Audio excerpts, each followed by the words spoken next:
When you leave work for the day, if you find yourself asking, do I have to live like this the whole life? Hi, in this fast world, we still can notice some things when we slow down, right? So today you're going to be reading a few lines of a really wonderful book named Things You Can Notice When You Slow Down by Haemin Sunim. He's a Korean writer, also a monk.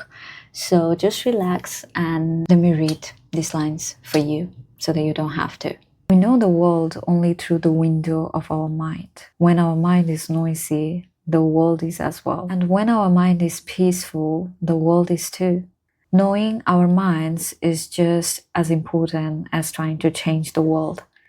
I squeeze myself into the subway car. People are crowded all around me. I can either get annoyed or think it's fun that I don't have to grab a handrail. People react differently to the same situation. If we look at it more closely, see it's not the situation that is troubling us, but our perspective on it. Tsunamis are frightening not just because of the water, but also because of the objects hurled at us by the water. We feel unhappy not just because something bad happened, but also because of the swelling thoughts about what happened. When you have an unpleasant feeling, don't grab hold of it and turn it over and over again. Instead, leave it so that it can flow. The wave of emotion will naturally recede on its own as long as you don't feed it by dwelling on it. Get food unstuck from a frying pan, just pour water in the pan and wait.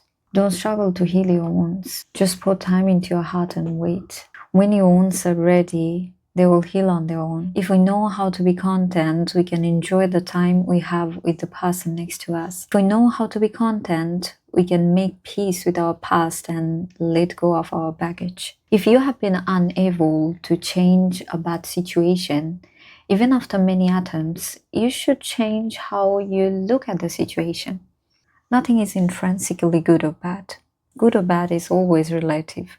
When you are stressed out, be aware of your stress. When you are irritated, be aware of your irritation. When you are angry, be aware of your anger. As soon as you become aware of these feelings, you are no longer lost in them. Your awareness allows you to witness them from the outside. Awareness is inherently pure, like the open sky. Stress, irritation, and anger can temporarily cloud the sky, but they can never pollute it. Negative emotions come and go like clouds, but the wide open sky remains. If anger, despair, or sorrow accumulate in our hearts, we have to do something about it. Exercise, talk to your mentor, meditate on loving kindness. As you begin to make the effort, the toxins start to lose their grip. Do memories cause you pain? Practice being in the present moment. Turn your attention to the here and now.